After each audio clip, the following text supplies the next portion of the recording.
muita satisfação, com muita alegria que a gente recebe aqui nossa associada Maria Tereza Maldonado, e para dar esse presente para a gente, né, essa live aqui que a gente vai fazer, e que nós estamos estava muita expectativa para essa live.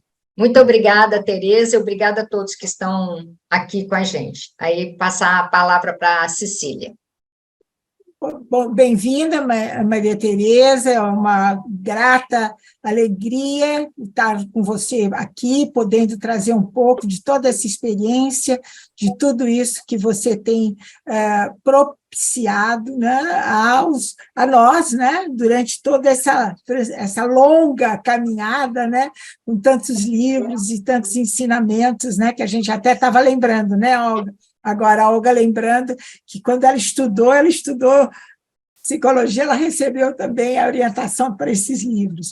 Então, bem-vinda, e hoje quem vai estar coordenando os trabalhos, controlando horário, perguntas e tudo mais, vai ser a Olga, tá? Que faz parte da comissão científica, junto com as outras colegas, né? A Rosane, a Cíntia e a Ana Luísa, que devem estar entrando, ou se já não estão em sala. Então, Olga, a palavra fica para você. Bom trabalho para nós. Bom trabalho, vamos lá. Bom, muito prazer, Maria Tereza Maldonado, de estar aqui conosco, né? É assim, uma honra, como eu falei, né? Você foi uma referência na minha formação, e eu acho que deve ter sido praticamente de todos que estão participando aqui hoje conosco, né? Então, assim, agradecendo por todos nós essa tua disponibilidade de estar aqui conosco, porque realmente você é uma referência, assim, gigantesca para a gente, né? Bom, Maria Tereza Maldonado, todo mundo, o nome extremamente conhecido, mestre em psicologia pela PUC Rio de Janeiro, onde lecionou no departamento de psicologia, tá? Tem mais de 40 livros publicados sobre relações familiares, desenvolvimento pessoal e construção da felicidade e do bem-estar, com mais de 2 milhões de exemplares vendidos, né? Entre os mais vendidos, até eu tenho ele, ela falou que até a primeira edição, Comunicação entre Pais e Filhos, Os Primeiros Anos de Vida, O Bom Conflito, Juntos Buscaremos a Solução. A Maria Tereza vai estar abordando o tema até de um livro dela, né? Que parece que é o último, para vocês, famílias grávidas e com crianças pequenas, né? Um tema, eu acho que extremamente pertinente para os nossos momentos aí, eu acho que é essencial isso. Então, você vai ter 1 hora para você fazer a sua apresentação, Maria Tereza, depois a gente abre para perguntas, uns 20 minutos para perguntas, tá ok?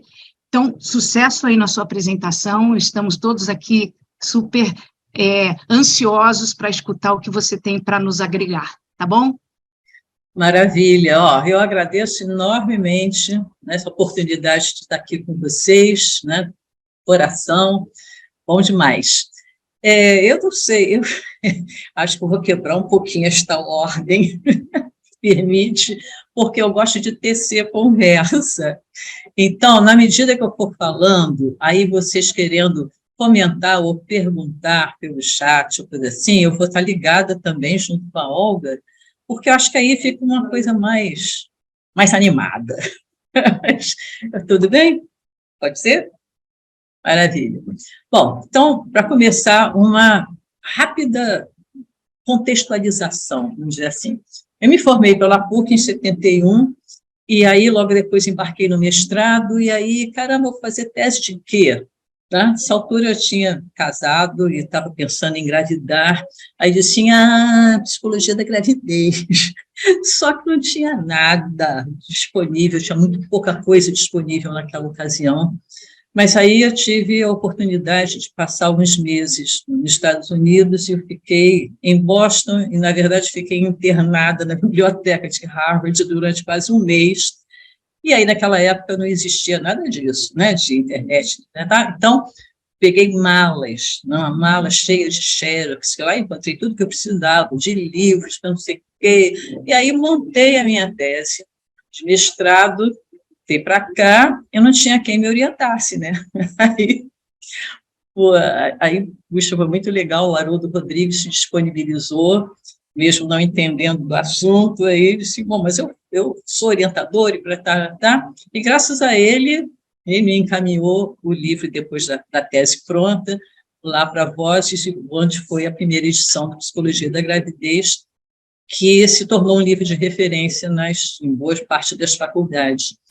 Só que essa área tão apaixonante caminha rápido, as pesquisas evoluem assim muito rapidamente, especialmente quando foi acontecendo o avanço da tecnologia de imagem, que permitiu com que aquele útero grávido, que era um local misterioso, se tornasse um local transparente. Né? E hoje em dia a gente vê, né, os ultrassom em 4D, né, tudo assim, é uma coisa maravilhosa, e isso permitiu uma série de pesquisas sobre as competências do feto e as competências do recém-nascido, que também era uma coisa assim que não se sabia muita coisa e tal, mas aí outros tipos de tecnologia permitiram perceber padrões de comportamento, né, que começavam até na vida intrauterina e depois dão continuidade nos primeiros anos de vida, pelo menos. E tudo isso mudou muito o panorama do que a gente conhecia há meio século atrás. Então, fui caminhando, a Psicologia da Gravidez está na 4ª atualização, que foi feita em 2017. Então, já está um pouquinho desatualizado também. Aí, quando chegou ano passado, disse, caramba, eu preciso atualizar essa história, porque surgiram pesquisas mega interessantes a partir daí, e aí eu decidi escrever esse livro, né, para vocês, famílias grávidas com crianças pequenas. E como entrei numa fase, já há uns 2 anos, de não publicar mais livro físico e não publicar mais por editores, sou muito grata a elas, porém, um monte de dificuldades que a gente nem consegue imaginar. Eu disse, então, vou publicar independentemente só em versão digital. E, então, esse livro, né, que está para vocês, famílias grávidas com crianças pequenas, está só em formato digital, exclusivamente pela Amazon, em português e em inglês. E por que esse livro? Né? Esse livro não é só para quem está nesse nicho da psicologia perinatal. É um livro para, né, escrevi para as famílias, né, para mães, pais, avós, tios, madrinhas, etc., irmãos, né, e também para os profissionais, não só para os profissionais que estão dentro dessa área, mas também todos nós. Quer dizer, eu, por exemplo, não trabalho exclusivamente, nunca trabalhei exclusivamente com gestantes e puérperas, eu trabalho com famílias, mas volta e meia aparece, claro, eu fiz muitos anos, fiz grupos de gestantes, fiz um monte de coisa aí, mas, atualmente, volta e meia aparece, né, uma pessoa que ou está em terapia comigo e engravida, ou então que já engravidou e tem filho pequenininho, mas precisa de uma consultoria sobre situações do dia a dia, ou pessoas que tiveram, mulheres que passaram por uma experiência difícil no parto, ou tiveram um primeiro filho internado em UTI neonatal muito tempo, e aí engravidaram de novo, e estão ainda com aquelas lembranças difíceis do período da UTI, então querem fazer uma revisão dessa história. Enfim, no consultório de todos nós podem aparecer situações como essa, né? Então, esse livro está aí para contemplar essa questão. E aí, quando aparece, né, gente grávida nos nossos consultórios, a gente tem agora essa possibilidade de compartilhar esses fundamentos da tecelagem do vínculo, como eu gosto de chamar. Né? O que pode acontecer, né, nessa comunicação, né, não só da gestante, mas também, a partir de um certo ponto da gravidez, que a audição já está bastante desenvolvida, a comunicação através da voz do pai, da voz dos irmãos, dos avós, tudo isso fazendo a tecelagem do vínculo com o feto. A gente vai entrar depois nessa história das competências do feto e do recém-nascido. Bom, então, fui caminhando por aí até chegar neste momento, essas pesquisas mais atualizadas. E aí eu gosto de sempre abordar a história da gravidez, como assim, a gravidez acontece no nosso corpo, né, de mulher, e eu tenho uma filha que está com 47, um filho que está com 43, mas essa gravidez repercute na família toda. Então, por isso que eu gosto de trabalhar com o conceito, um livro anterior, Nós Estamos Grávidos, e com o conceito de família grávida. Agora, quando a gente está nesse leque das famílias, como é que acontece essa gravidez? Acontece numa adolescente que estava lá, né, numa relação eventual e engravida, como é que isso repercute nessa família? Isso acontece numa mulher com mais de 40 anos, que decidiu investir mais no trabalho e depois pensar na maternidade, ou acontece nessa mulher em torno dos 38, por aí, mas já teve perdas gestacionais anteriores, e como é que essas perdas gestacionais anteriores repercutem nessa nova gravidez? Então, a gente tem cenários bem diferenciados. Acontece, por exemplo, numa família mosaico, né? Tem os meus, os teus, os nossos. Eu, por exemplo, me lembro de uma família que era uma separação, novas uniões, ela engravidou quase que ao mesmo tempo da mulher do ex-marido. Então, esse menino, que era comum ao ex-casal de 7 anos, estava tendo quase que simultaneamente um irmão daqui e outro irmão de lá. Então, como é que é a repercussão dessa gestação nesta família mosaico, ou nas famílias de mãe solo, ou eventualmente até do pai solo, ou que consegue um útero solidário, uma mulher que se solidariza para poder gestar, acontece nos casais homoafetivos, como é que por inseminação, por doação de algum familiar, enfim, tem vários cenários onde essa gravidez acontece com repercussões diferenciadas em cada uma delas. E aí, nessas histórias dos avós também, como é que é essa gravidez de avó? Né? Seja uma gravidez biológica ou adotiva. Então, aliás, a adoção também é uma outra história. Né? Como é que essa gravidez da adoção, gravidez do coração emocional, vai acontecer também? Como é que é essa história que a gente chama atualmente das tentantes? Faz tratamento, faz daqui, faz dali, não acontece, aí que angústia, e aí quando acontece aquela expectativa misturada com aquele medo. Então, como é que é essa repercussão? Então, é interessante a gente poder olhar esse cenário maior dos contextos em que a gravidez acontece e das repercussões em todas as pessoas dessa rede de relações da família nuclear e da família extensa também. Agora inventaram termos que é avosidade, eu particularmente não gosto nada desse nome, mas assim como inventaram parentalidade, avosidade, e como é que é essa repercussão da gravidez no avô, na avó? Eles estão disponíveis para colaborar com essa rede de apoio? Eles não estão tão disponíveis assim, porque estão bastante ocupados trabalhando, ou com uma vida social agitada, ou com outros tipos de projeto? Com quem que essa grávida, essa mulher grávida, esse homem grávido também, que conta com essas outras pessoas como rede de apoio na gestação, né? Contar até onde é possível. E aí a gente considera que temos que olhar todo esse cenário maior. E aí foi interessante, porque quando eu comecei a trabalhar, logo após tese de mestrado, já comecei a fazer os grupos com gestantes, entrar em contato com obstetras e tal, eu fui uma das primeiras pessoas no Brasil a trabalhar com essa área.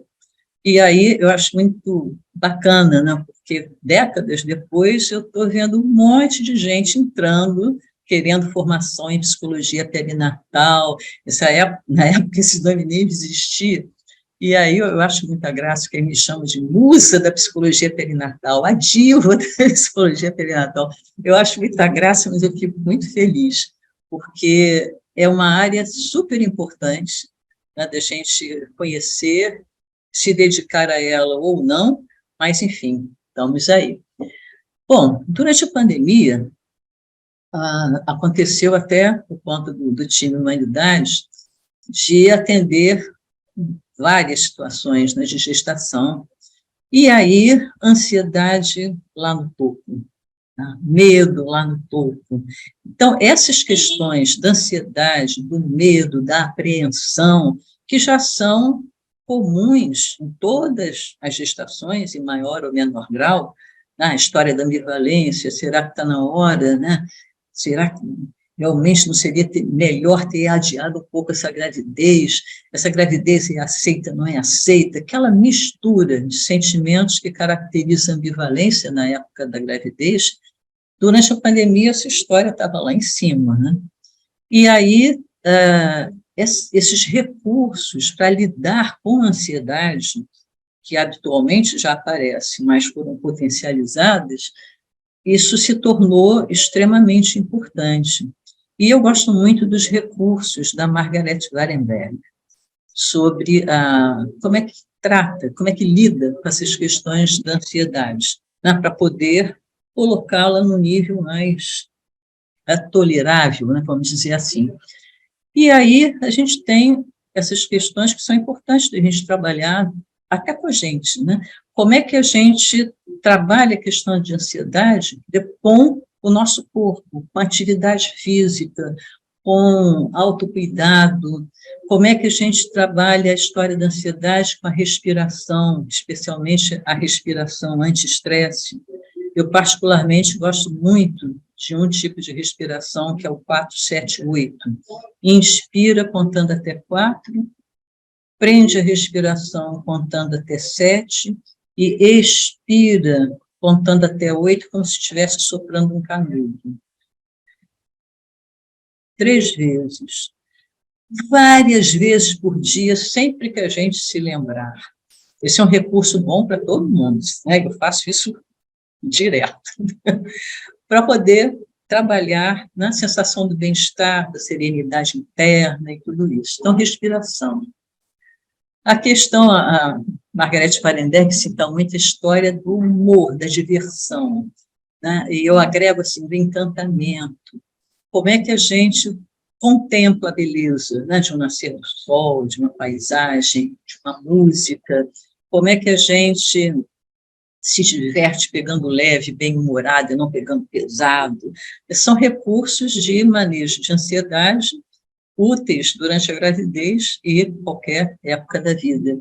E a questão do trabalho com os pensamentos, o tipo de pensamento que fica lá agoniando a gente, o que vai acontecer, como é que pode, e essa percepção de que a gente constrói os nossos pensamentos. Se a gente constrói numa direção, a gente pode construir em outra direção, através de um trabalho específico sobre isso, seja o que a gente chama do pré-natal psicológico, ou com, né, a psicoterapia, enfim, qualquer outro tipo de trabalho para trabalhar para essa questão da qualidade do nosso pensamento. Essa história da ansiedade é particularmente importante durante a gestação, porque está tudo em formação ali, né? Eu criei esse termo, a tecelagem do vínculo, que é um tema de um dos meus cursos online, inspirado pelos estudos da neurociência, que vão mostrando que a grávida literalmente está tecendo uma pessoa. Está tecendo todo aquele corpo fetal, todos os circuitos neurais, e as pesquisas mostram que o nível de ansiedade muito alto vai elevando o cortisol e outros hormônios de estresse, e se isto fica num estado muito prolongado e muito alto, isso é tóxico para a formação do cérebro, é neurotóxico, o cortisol. E aí isso é extremamente claro, mas aí calma, né? Porque aí a mulher desgrada assim, ai meu Deus, se eu fiquei ansiosa, isso vai passar para o meu bebê. Isso vai passar para o bebê, tudo passa para o bebê, porque a gente está numa mistura aí de ansiedade, alegria, né, tristeza, até um pacote, e tudo isso tem uma tradução bioquímica, e claro que isso vai ter uma comunicação com o feto, com certeza. Porém,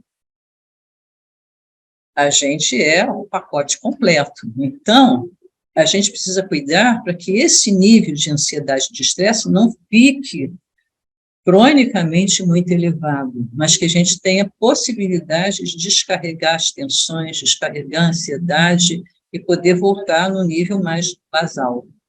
Além disso, a gente tem a questão da neuroplasticidade, de que é muito que acontece durante toda a vida, mas é particularmente frequente, particularmente intensa, nessa janela que a gente chama dos 1000 dias, que contados desde a concepção até os 2 anos de idade. A neuroplasticidade está em alta. Claro que se a gente tem mais um volume maior de fatores estressores do que fatores protetores, a gente vai ter um prejuízo aí na arquitetura cerebral. Mas, se isto for contrabalançado posteriormente, com fatores, maior volume de fatores protetores, há uma possibilidade de recomposição. E isso é interessante poder transmitir, que as grávidas geralmente ficam muito ansiosas com a ansiedade, né, e os efeitos que isso tem sobre a evolução do feto. E aí a gente tem vários tópicos que são importantes, eu queria focalizar particularmente, depois eu quero ver se você já tem alguma pergunta ou comentário, mas particularmente na questão do luto perinatal, né, que são perdas que o estresse por parte da pessoa em si ou do ambiente tóxico, a geremia, exatamente isso. Né, qual é a rede de relacionamentos, qual é o cenário onde esta família grávida está inserida. Isso é muito importante. A gente atendeu muita gente na pandemia de comunidades, e a gente está em projetos sociais, atende também, e às vezes comunidades onde a violência é a linguagem predominante, e aí a gente tem aí desafios grandes, né, a questão de poder trabalhar algum nível de serenidade interna para enfrentar esse contexto mais tumultuado. Agora, na questão do luto perinatal, essa perda gestacional pode acontecer no início da gravidez, no meio, no final, ou logo após o nascimento, pouco depois do nascimento, e eu quero comentar um pouco mais detalhado sobre isso, porque quando eu comecei a trabalhar, há mais de 50 anos, eu estava lá organizando grupos de psicólogas trabalhando na obstetrícia da Santa Casa de Misericórdia, e depois, né, nos consultórios, enfim. E vinha muito essa história, morreu na gravidez, perdeu o feto na gravidez, ou já adiantado na gravidez, ou logo depois que nasce, e aí, o que predominava naquela época? Não vamos comentar, não vamos deixar a mulher falar sobre isso, para ela esquecer mais depressa. Essa era a orientação, que eu trabalhava muito com os obstetras também, e aí eu pensei, gente, não é isso. A gente tem que fazer uma travessia da dor, né? Elaborar essa perda, esse luto, para que possa, tá, essa criança estar dentro da história dessa família, mesmo, né? Ela faz parte da história dessa família, ela não é apagada dessa história. E, particularmente, na questão do luto perinatal no homem. O homem é muito abandonado nessa questão do luto, eu diria que até hoje, em menor proporção, que atualmente a gente já tem grupos de apoio de homens que perderam um filho ainda na gestação ou logo após, para poder dar voz a esse homem, porque no cenário que predomina é isso, você tem que ser forte para dar apoio à sua mulher, né? Você não pode desabar. É ele que vai ter que tratar do certidão de óbito, né, de tudo, né? E quem é que escuta esse homem? Muitas vezes esse homem não é escutado, né? Esse homem incuba esse luto, né? E, no entanto, né, como é que esse luto vai aparecer? Eu acho que é extremamente importante a gente poder considerar esse luto do homem, né, na questão da perda perinatal. Na história dos traumas também, muitas mulheres sofrem violência obstétrica, sofrem um manejo inadequado no trabalho de parto, ou antes. Eu trabalhei durante muito tempo, não estava falando na Santa Casa, depois em outros lugares.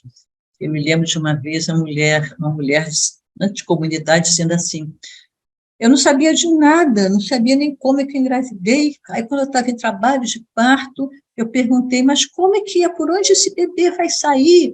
E a auxiliar de enfermagem chegou, botou a mão na cintura e disse assim: olha, minha filha, por onde entrou? Aí, né? Então, como é que está esse acolhimento? Como é que é essa parturiente recebida? Como é que é tudo, o contexto de onde ela é recebida, por exemplo, no trabalho de parto, vai influenciar no próprio trabalho de parto. Porque a ansiedade, o medo, a solidão, o desamparo, isso tudo tem repercussões que podem paralisar o trabalho de parto, dificultar. Então, a gente tem aí um fenômeno psicossomático, né? A história do parto. E, além do significado simbólico, que é o salto no escuro. Tá? O parto é como a vida. A gente não sabe exatamente como vai acontecer, como vai se desenrolar, não sabe como a vida. Isso tudo gera uma ansiedade, gera um medo. Agora, se a gente tem um cenário de acolhimento, de conte comigo, de rede de apoio, aí é outra história. Mas ainda falando sobre aspectos do luto.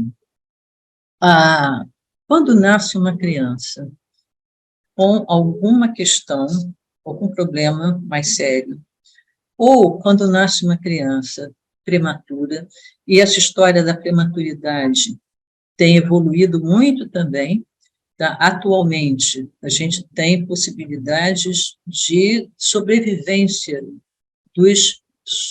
dos extremamente prematuros, crianças, bebezinhos com menos de 500 gramas, né, que antigamente não teriam possibilidade de sobrevivência. Atualmente, com uma boa assistência de UTI neonatal, existe essa possibilidade.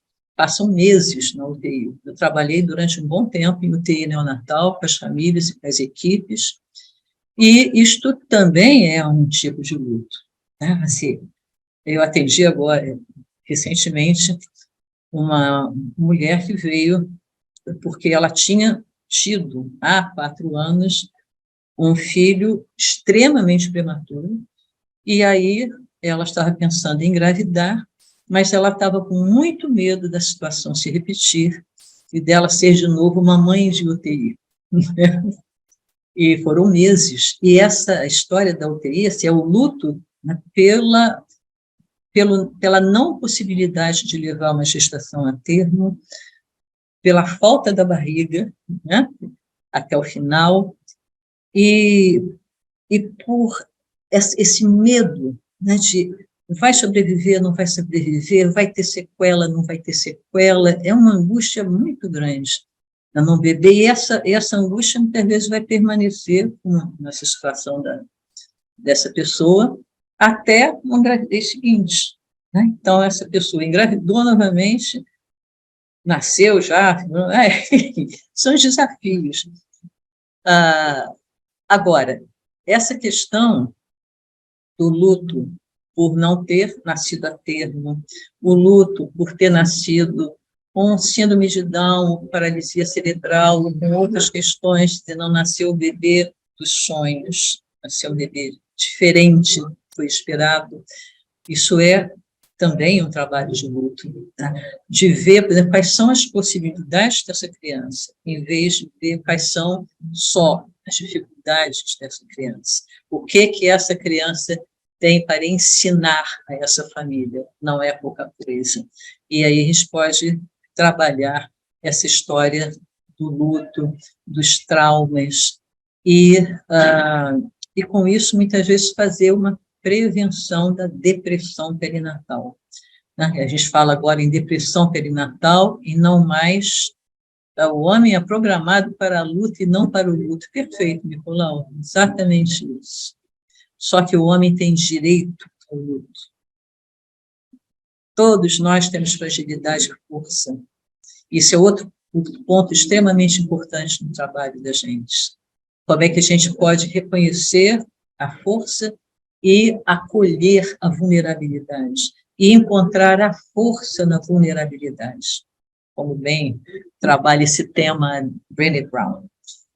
Agora, então, a gente fala, né, em depressão perinatal, e não apenas mais em depressão pós-parto. Essa depressão pode acontecer ainda na gestação, ela pode acontecer pós-parto, e não confundir com blues, né, perinatal, aliás, blues pós-parto, que é um período muito passageiro. E um outro ponto importante, que essa depressão perinatal pode acontecer no homem também. E, muitas vezes, essa depressão no homem toma um outro tipo de aparência, vamos dizer assim, que são várias, né? Relações extraconjugais, mergulho excessivo no trabalho ou em outras atividades, quando nasce uma criança com dificuldades ou um prolongamento grande, né, na UTI neonatal, muitas vezes existe, por parte da manifestação no homem, um abandono da mãe e do bebê. Atenção também que essa questão da saúde mental do homem grávido, do homem puérpero, eles têm manifestações importantes também. Agora, bebê na UTI. O cenário da UTI é extremamente importante para a evolução dessa questão. Muitos casamentos não sobrevivem à perda do bebê, Sandra, é verdade. Exatamente isso. Exatamente isso. Não sobrevivem, e aí a perda do bebê ou a permanência prolongada na UTI. Ou ao nascimento de gêmeos, isso é outra história. Na UTI, muitas vezes, a gente tem essa história. Nasceram gêmeos, trigêmeos, quadrigêmeos, e essa incidência aumentou bastante com as possibilidades da fertilização assistida e tudo mais. E tudo isso demanda um ajuste imenso nas famílias para acolher todos esses novos seres que nasceram simultaneamente. Eu me lembro de uma vez que ainda estava lá na UTI neonatal e nasceram quadrigêmeos, de um casal que já tinha um filho de 3 anos. E nesse trabalho que fazia na UTI, a gente permitia que familiares entrassem para olhar o bebê, não só mãe e pai, mas avó, irmão. E aí eu estava lá na hora que o irmãozinho chegou e entrou lá com toda o cuidadinho, né, na UTI, e aí a mãe falou: esse é o seu irmãozinho, esse também, esse também. E o garotinho assim, esse caramba, não é fácil assim, se adaptar a ter um irmão e, de repente, vem 4 daqui, desafios gigantescos. E aí, como é que isso se manifesta nas criancinhas? Se manifesta por mudança de comportamento, por mais agressividade, por dificuldade de dormir, por agarrar ali, não sai de perto de mim, que a mãe não consegue nem ir ao banheiro, né? Porque tá... eu perdi um comentário aqui. Então, a gente vai precisar ver também, os casamentos precisam ter o casal conjugal fortalecido, senão qualquer motivo ligado à parentalidade destrói a fragilidade do conjugal. Isso aí, Sueli. Perfeito. E é isso mesmo. E é interessante nessa história de Pilates, a professora estava vendo no Instagram de família que tinha 8 filhos, nossa mãe, 8 filhos, teve gravidez de gêmeos, passou para 10, anunciando nova gravidez, iria passar para 12. Tem gente corajosa nesse mundo, né, não? Principalmente nesse mundo a partir da pandemia, né, com desafios muito maiores mesmo, chegar lá. Bom, então, o que a gente estava falando, essa história do vínculo conjugal.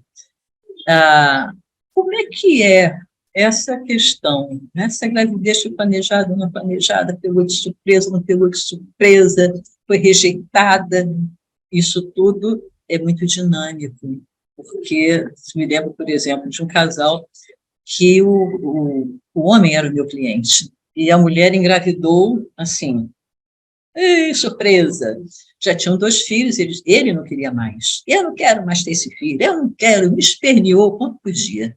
Né? Então, foi uma gravidez aceita pela mulher, porque também, assim, ela não queria, não sei se não queria, porque a gente tem aquela coisa, né, dos desejos conflitantes. Eu digo que eu não quero, mas o meu inconsciente diz que quer, e aí a gravidez acontece. Né? Agora, foi interessante ver a evolução do vínculo.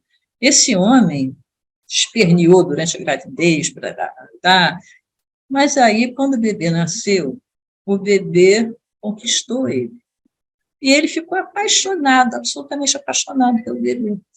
Então, essas mudanças de vínculo, de qualidade da tecelagem do vínculo, também podem acontecer. É interessante a gente estar ligado nessa questão também para poder trabalhar. A Sueli, uma amiga que atendeu os jovens, hoje adultos, a primeira gravidez, um menino, na segunda gêmeos, meninos, e na terceira gêmeos de novo, meninos. Uau! Uau! Também, expectativa. Eu quero uma menina, veio um menino, como é que eu me adapto a essa realidade, não é? Tanto de um lado quanto de outro. E quando tem alguém levantando mão, quer escrever, quer falar, aí você resolve. Bom, mas a gente estava conversando sobre toda essa complexidade da tecelagem do vínculo, não é? Outra coisa que eu gostaria de enfatizar bastante também, a questão da culpa materna. A gente encontra essa história da culpa materna não só na gravidez, nem com mãe de criança pequena. A gente encontra isto vida fora. Parece que tem um imã de culpa, né? Meu filho, não sei o que aconteceu isso, o que eu fiz de errado, o que eu deixei de fazer, o que eu fiz que não era legal. Mas a questão é o seguinte, mãe não é a única influência na vida dos filhos, não. Né? Tem outras pessoas que também influenciam, e muito. E essa culpa materna, o que eu vejo, assim, está muito ligada à superexigência. Eu tenho que fazer tudo, né, perfeitamente, eu tenho que dar conta de tudo, né, de ser mãe, de ser profissional, de ser dona de casa, de ser isso, de ser aquilo, tá? E aí, até escrevi essa frase no livro, mães jovens acham que tem que dar conta de tudo, mães experientes sabem que isso não é possível, né? E a gente precisa de uma rede de apoio, mesmo, senão fica difícil, inclusive para mãe solo. Que rede de apoio ela tem? Com amigos, com outras pessoas da família, como é que é?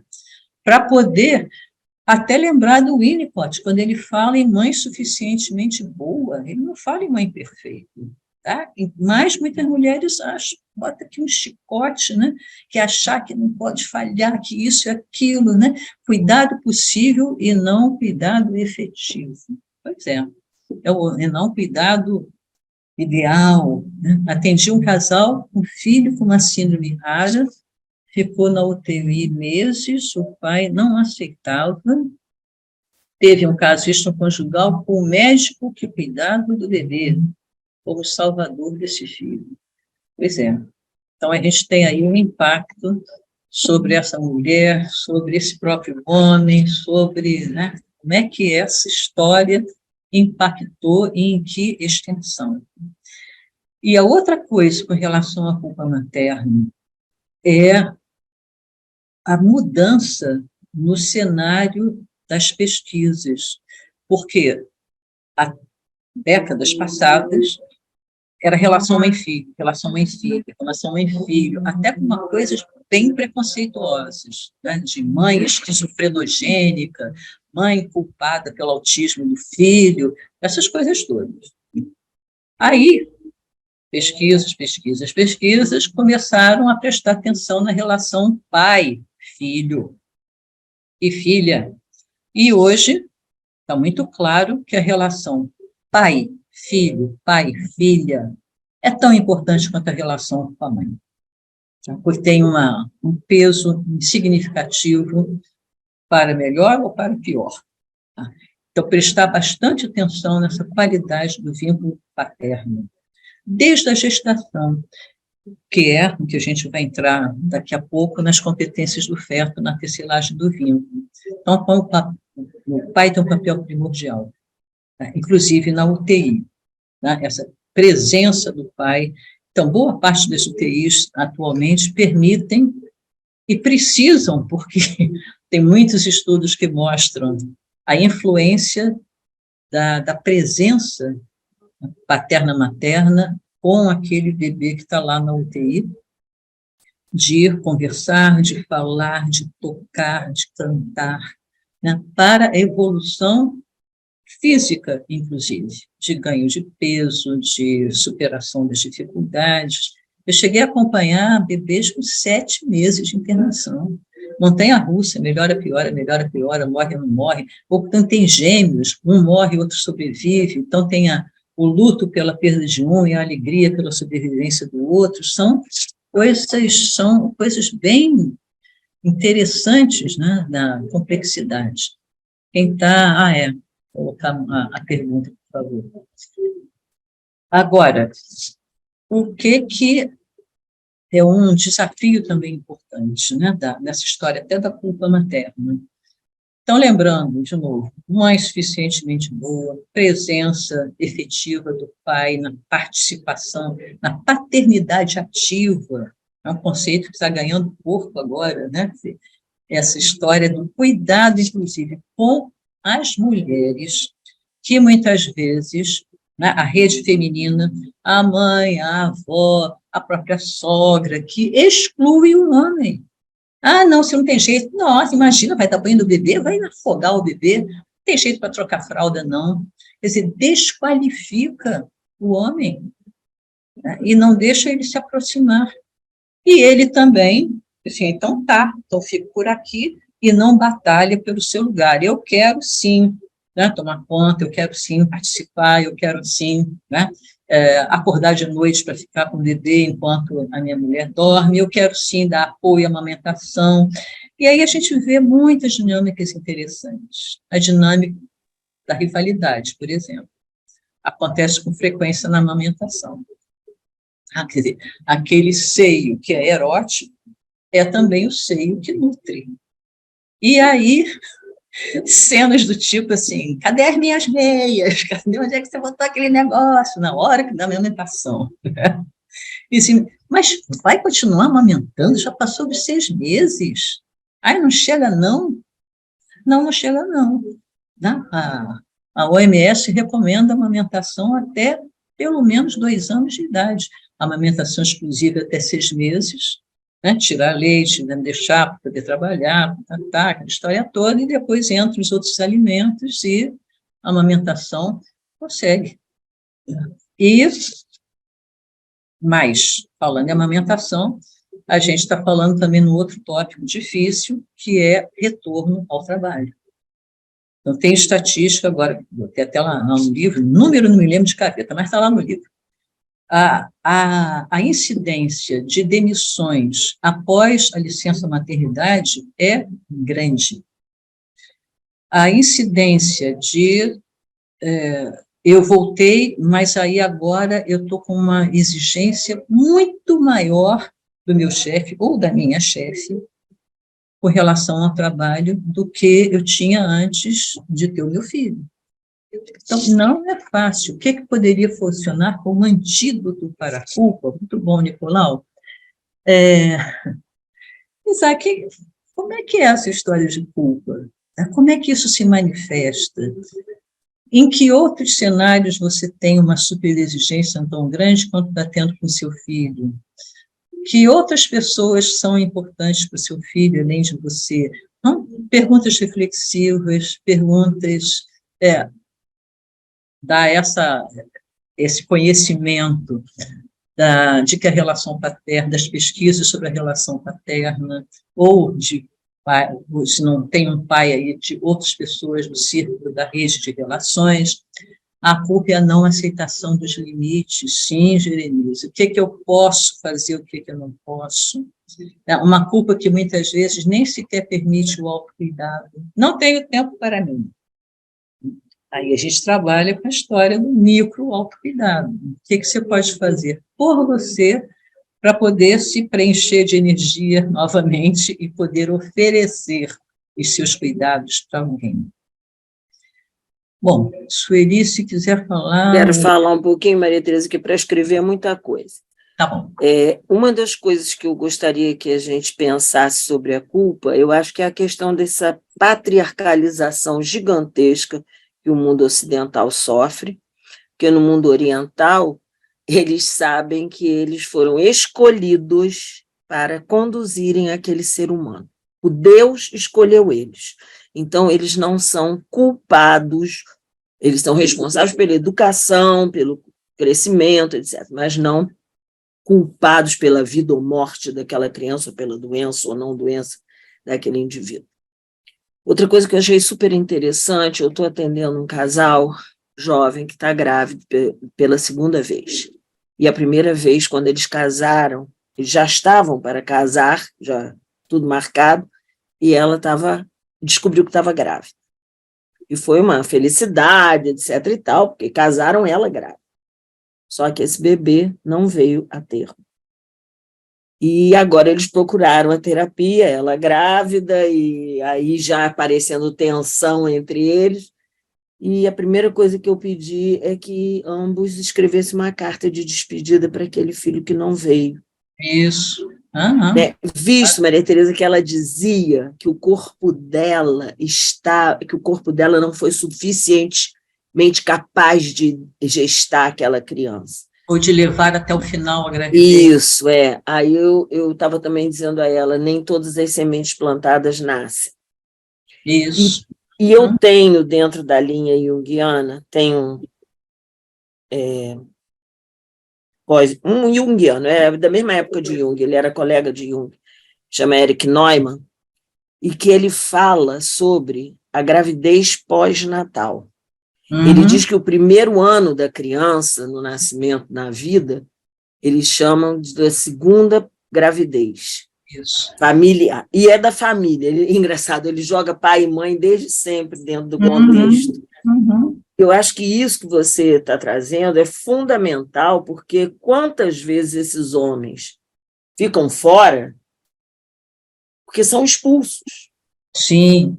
Né? Sim. E não acolhidos. Eu tenho uma filha que fez 50 anos anteontem, e meu marido, a única coisa que não fazia naquela época não era fralda descartável, não, era fralda de pano. Isso aí. A única coisa que meu marido não fazia era trocar fralda de cocô, porque a primeira vez que ele foi fazer isso, ele fez uma confusão, se sujou tanto, Eu falei, não, deixa que essa daí eu cuido sozinha. Mas no mais, dava banho, precisava dar mamadeira, dar almoço, jantar, tudo ele participou.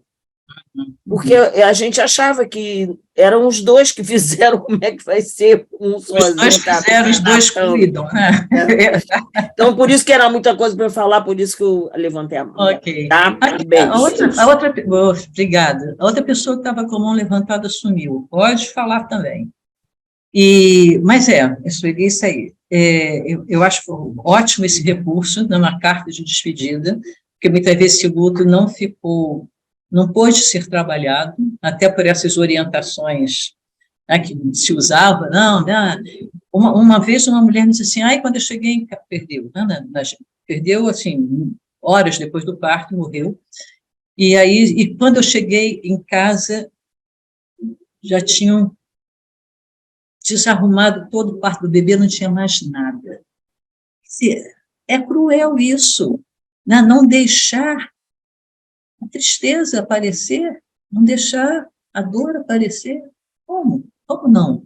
E aí essa história vai para outra gestação, com certeza, e às vezes o nome que era daquele bebê que morreu vai para esse que está aqui, a esse que está aqui vai carregando o irmãozinho morto nas costas pela vida.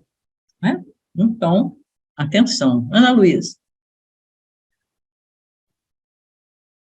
Ouvindo você falar, eu me lembrei de uma história que me tocou muito, que uma pediatra que trabalha em Belo Horizonte, ela trabalha na parte de CTI neonatal, e ela sempre, quando um bebê falecia, né, ela convidava os pais a vestirem o bebê, a ficarem com o bebê no colo, a poder viver aquela despedida, a tocar no bebê, a ter todo aquele momento, né, de despedida mesmo, e também de validação daquele bebê que é real, que saiu de mim, né?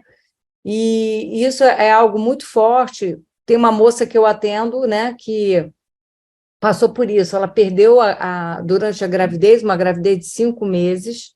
O bebê tinha nome, e também aconteceu isso. Ela perdeu e ninguém falou no assunto. Então, dos trabalhos aqui nosso, né, que a gente já realizou e vem realizando, toda vez que essa história volta, esse bebê tem nome. Eu perguntei, qual era o nome do seu bebê? Então, ela deu, né, então, Joana. Então, a gente sempre fala da Joana. Claro, então, sim. Ela exatamente, porque Joana existe, está na história da família. Jeremias está dizendo, Diana Paris, psicanalista argentina, não puseram um nome, mas uma história. Então, eu botei um capítulo no livro sobre a questão das perdas gestacionais, falando sobre as vidas breves. Né? Esse bebê não nascido tem uma vida breve. Esse neném que morreu horas depois do parto tem uma vida breve. Mas essa vida importa, e essa vida está na história da família e precisa ser reconhecida como tal. E a outra coisa, Salvador Dalí foi um filho substituto. A arte não o enlouqueceu, assim como o Frida Kahlo, a Sueli. Beleza, é isso aí. E aí a gente diz, esse filho que morreu, o luto não foi elaborado, a gestação seguinte é uma barriga medrosa, né? Porque o medo, né, de que isso aconteça de novo, e a saída precisa ser complicada, certamente. E a gente vai trabalhar o luto, a tristeza, a perda, e a vulnerabilidade, a nossa fragilidade, a nossa força, e especialmente a nossa resiliência. Especialmente a partir da pandemia, resiliência está aí na linha de frente. E as pesquisas mais recentes sobre resiliência, que inicialmente assim, a resiliência em parte inata, em parte pode ser fortalecida, mas falava muito em resiliência pessoal. Mas depois o paciente passou a falar sobre a resiliência da família, sobre a resiliência comunitária, e a partir da pandemia a gente está falando em resiliência planetária, resiliência global, né? Porque a gente passou por um trauma coletivo, a pandemia, a gente vai fortalecer a resiliência. E aí, dentro dessas pesquisas sobre a competência de feto recém-nascido, criança pequenininha, até 2 anos, a gente está, então, trabalhando essa história, como é que pode fortalecer a resiliência, não só nossa como adultos, no nosso círculo, mas na resiliência das crianças pequenas também, porque o mundo que essas crianças que estão nascendo agora vai enfrentar e já está enfrentando, não está fácil, nada fácil. É o mundo que a gente vivia, né? Na terminologia, a gente vivia no mundo BANI, agora a gente está vivendo no mundo VUCA, é volátil, é incerto, é inseguro, como diz o Edgar Morin, a única certeza é a incerteza. E aí, essas crianças que estão nascendo agora precisam mesmo de muita resiliência para poder, né, encarar tudo isso que vem pela frente, está vindo já pela frente. E aí, então, a gente abre a história, essa janela dos 1000 dias. Eu acho esse conceito muito interessante, que são as pesquisas relacionadas ao que acontece a partir da concepção até os 2 anos de idade. Há um período de máxima neuroplasticidade, como a gente já comentou, e um período em que essa tecelagem do vínculo é alicerce, né? Alicerce de saúde. E eu acho interessante que essas pesquisas que estão correlacionando como é que foi essa formação, essa tecelagem do vínculo na gravidez, como é que isso repercute no decorrer de toda a vida, tanto na saúde emocional como na saúde física. Então, tem as pesquisas que estão correlacionando isso. Um vínculo inseguro, ou um vínculo de estresse, onde há predominância do estresse crônico, estresse tóxico, então vai repercutir em dificuldades de aprendizagem, em mudanças de comportamento, em agressividade, irritabilidade, dificuldades do desempenho, do rendimento escolar, e nas doenças físicas, diabetes tipo 2, hipertensão, doenças coronarianas em geral, estão fazendo essa correlação. E, então, os economistas começaram, é muito interessante, os economistas começaram a se interessar por essa janela dos 1000 dias, mostrando que se, nas políticas públicas, a gente prover uma assistência de boa qualidade às famílias grávidas e com crianças pequenas, a gente está economizando muito mais, em termos, né, da economia de um país, do que oferecer tratamentos quando os problemas, as doenças já estão instaladas. Porém, ainda a gente está bem atrasadinha nessa história, né? A gente já tem coisas, né? A gente tem o programa no Rio Grande do Sul, né? Primeira Infância Melhor, por exemplo, que presta uma assistência boa. A gente tem algum Rede Cegonha, a gente tem alguns programas que estão voltados um pouco nessa direção, mas a gente precisa muito mais do que isso mesmo. A gente vai falar um pouquinho mais sobre essas competências, nós vamos ouvir o Jeremias aí primeiro. Fala, Jeremias. Eu achei interessante o que você está falando, da política, e como que essa questão da economia e essa seguridade social para as famílias. Quando o Cristóvão Buarque ele foi governador de Brasília, ele criou um projeto em Brasília da mãe social. Então, pagava para aquela mulher, às vezes que não tinha um filho, ela cuidava, e aquela que tinha filho dava um valor econômico para que ela ficasse em casa, porque na perspectiva do governo dele, se ganharia muito mais com essa mãe recebendo um salário para ficar em casa e cuidando dos seus filhos, porque ela era mãe solo, ou essa mãe social que abrigava os filhos das outras mulheres que saíam para trabalhar. O governo seguinte destruiu o trabalho porque as madames de Brasília começaram a reclamar que elas não encontravam mais nenhuma mulher para passar a roupa delas, para fazer uma faxina para elas. Então, olha como que essa classe, essa elite nossa, de certo sentido, a perversidade dela, de que ela não se importa com o bem-estar social, porque o bem-estar social, digamos assim, é uma fragilidade ao utilitarismo das pessoas, seus projetos, até como esse. Precisa de alguém para passar roupa, e não tem mais essa pessoa disponível em Brasília, né? e o governo seguinte veio destruir o projeto, quer dizer, volta-se ao projeto antigo, dessas mães deixarem os filhos para trás e irem para a casa das madames de Brasília, passar roupa, fazer faxina e etc. E aí, fazendo a questão das mães crecheiras nas comunidades, que tomam conta de várias crianças, para as outras poderem fazer o trabalho, Sueli comentando Casa Grande e Senzala até hoje, e infelizmente, né? Verdade. Então, a gente está precisando muito, né, de mudar este cenário, porque as pesquisas são muito claras nessa história das competências fetais. Isso me apaixona, porque é incrível, caramba. A gente não podia imaginar isso há 50 anos atrás. Só sintetizando um pouco essas pesquisas, que já está quase na hora aqui. A Alessandra Piantelli, na Itália, é uma das pessoas fantásticas, né? Porque ela, com a tecnologia da imagem, né, mais clara, ela conseguiu acompanhar gestações por sessões de ultrassom prolongado, para ver comportamento fetal, e, inclusive, o comportamento de gêmeos. E aí acompanhou essas crianças até, às vezes, 3, 4 anos de idade, para ver que tipo de comportamento na vida fetal acontecia e que se prolongava após o nascimento. Achados interessantíssimos, né? Por exemplo, gêmeos, ela descreve isso, eu achei uma gracinha, gêmeos, com 2 bolsas separadas, e eles se tocavam e se comunicavam através da membrana. Né? E aí, 1 ano e meio, 2 anos, brincadeira preferida desse parzinho era se tocar através de uma cortina transparente da sala de estar da casa.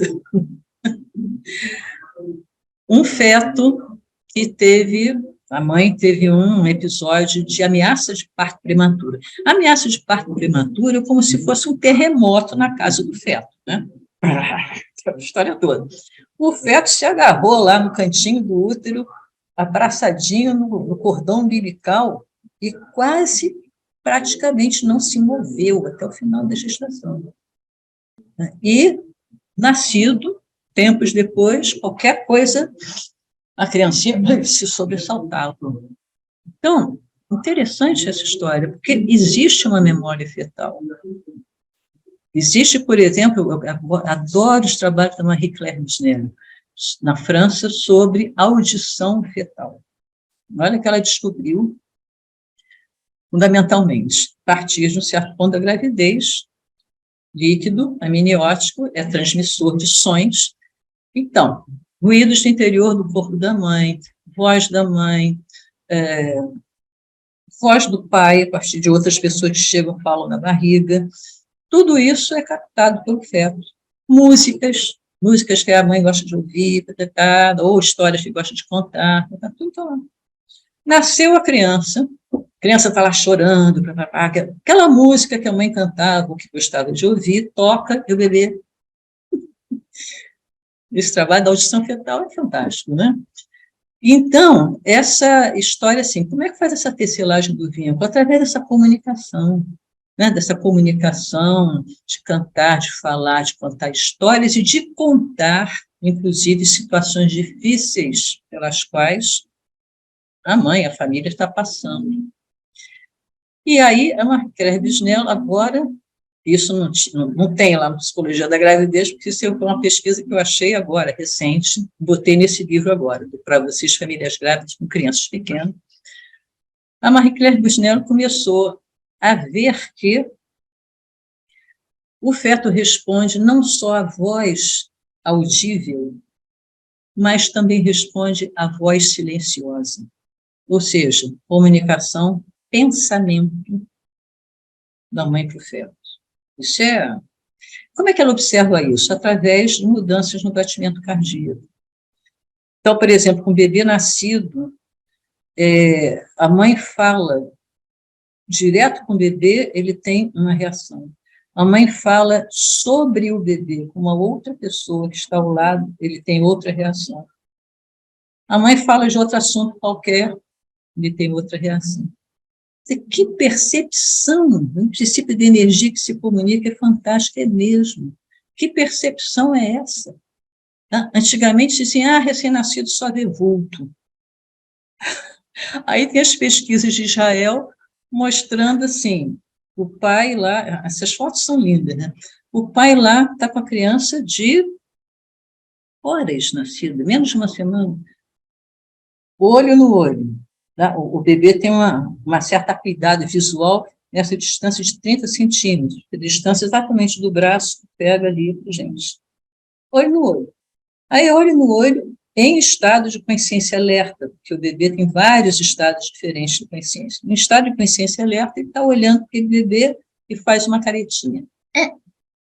Aí, daqui a pouco, o bebezinho está lá olhando atentamente e faz assim. Esse bebê tem aprendizagem, tem imitação, tem memória, tem várias competências. Aconteceu um negócio barra pesado. Fala com o bebê, olha, a gente está passando uma situação difícil, mas a gente vai fazer o possível para sair dessa. Essa comunicação está registrada. Tem muita coisa interessante aí. Fala, Nicolau. Esse termo, essa expressão, esse conceito de tecelagem do vínculo é maravilhoso que você está trazendo. Eu não tinha ainda ouvido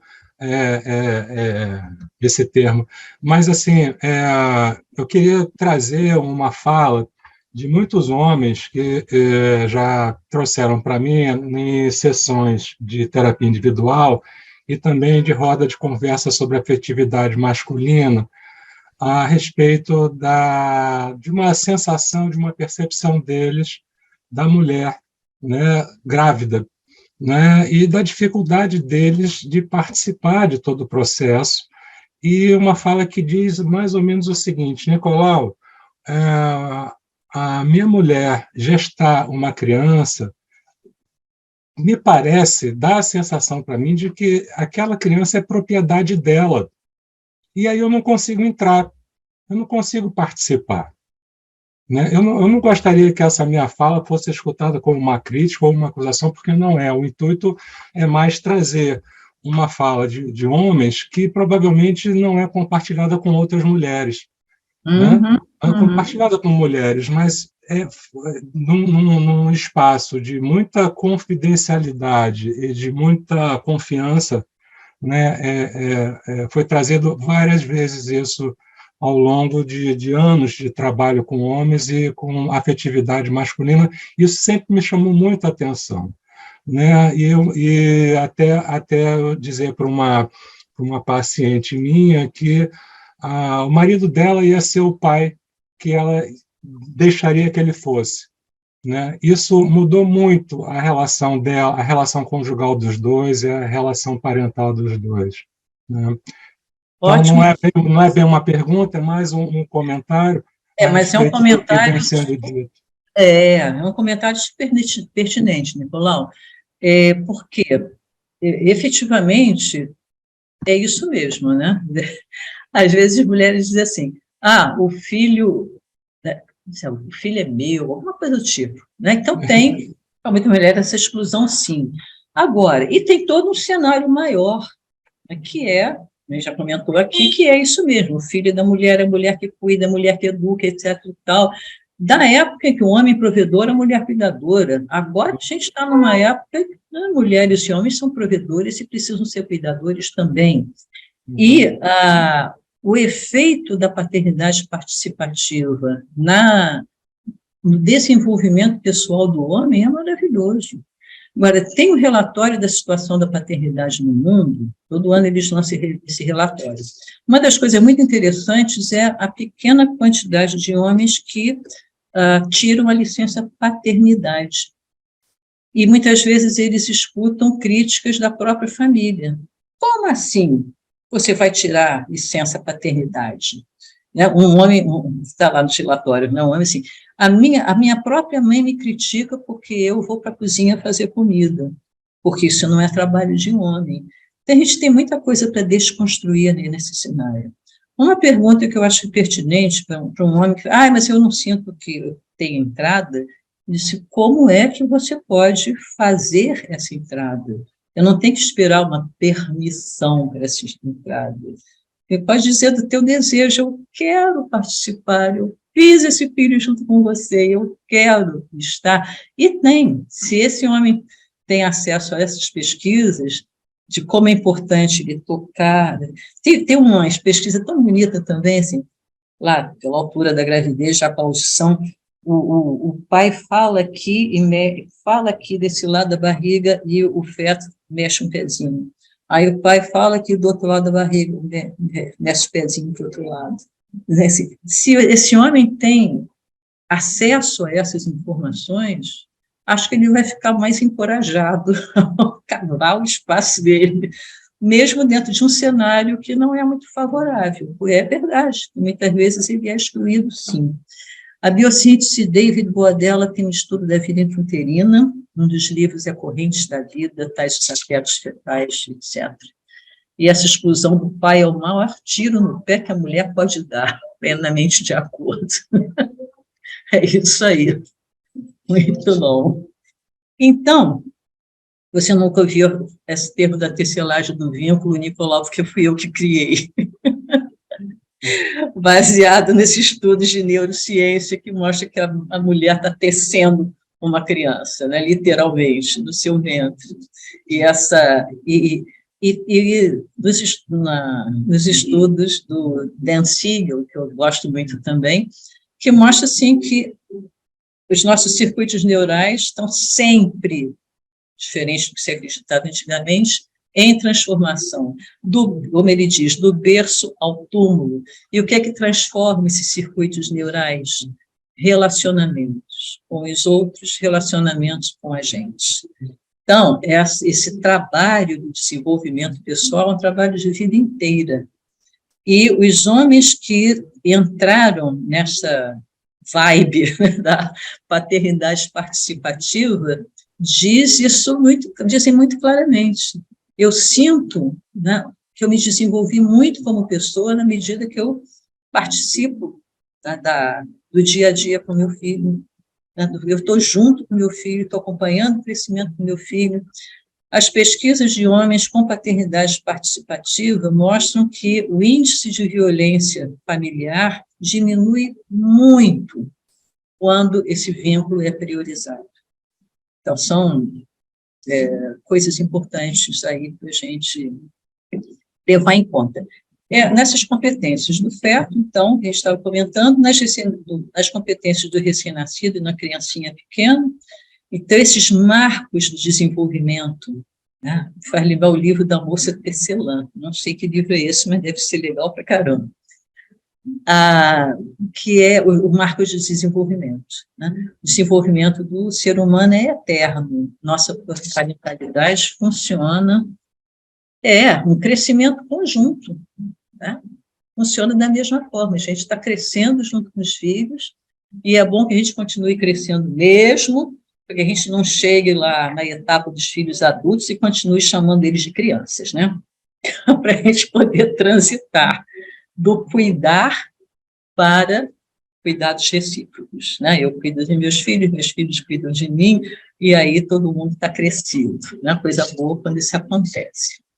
Mas, voltando nessa história, da tecelagem do vínculo, nos marcos de desenvolvimento, na amamentação, nos primeiros passos, que são muito simbólicos também, como é que a gente lida com os primeiros passos na nossa vida, como é que os adultos que lidam com a criança encorajam esses primeiros passos ou superprotegem, como é que isso se reflete nos primeiros passos que a gente dá pela vida fora, quando, né, tem um relacionamento, quando tem um primeiro emprego, enfim, quando tem o primeiro filho, os primeiros passos também, como é que a gente lida com isto e qual o reflexo dos nossos primeiros passos lá, né, no primeiro ano de vida, no desenvolvimento da fala, enfim, num leque de uma riqueza infinita.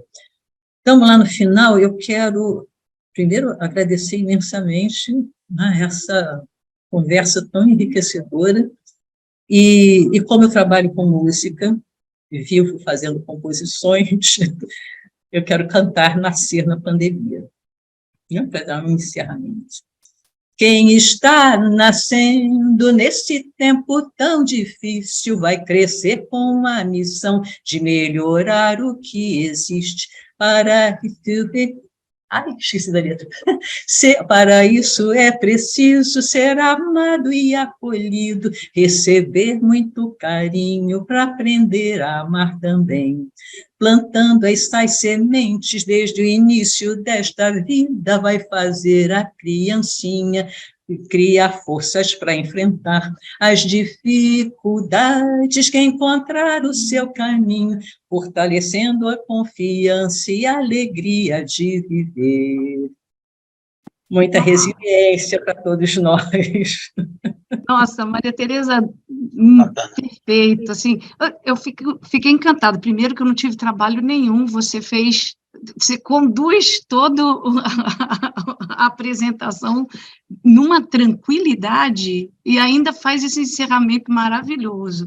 É um assunto, assim, divino. Eu acho que a gente teria horas aí para ficar conversando mais sobre isso, né? Mas você abordou, assim, com um gigantismo. Só temos a te agradecer. Eu acho que aprendemos muito com você hoje e podemos aí ter mais vezes, mais encontros com vocês para aprender mais ainda, né? Porque é infinito essa conversa, esse aprendizado aí com você. Obrigada, muito do coração. E esse encerramento, então, agora foi demais. Encerra com música, né? Olha, gente, eu botei aí o endereço do meu site.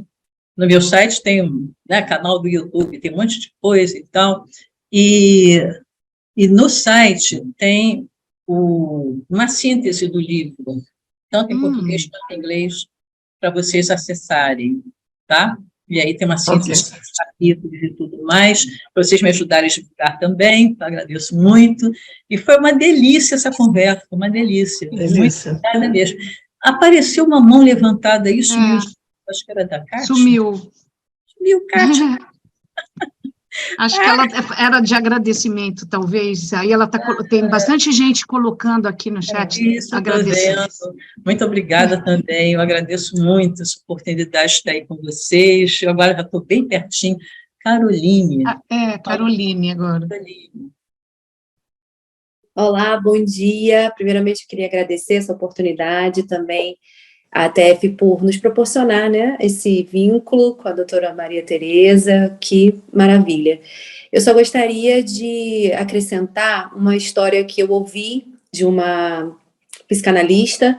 Ela estava atendendo uma mãe que estava muito angustiada porque a filha falando sobre essa questão da memória fetal, né, a filha de 5 anos estava tendo muitos pesadelos que homens de branco vinham até ela e aí começaram a pensar que era uma coisa espiritual, né? E a menina acordava com pesadelos, que homens de branco estavam machucando ela, estavam pegando nela.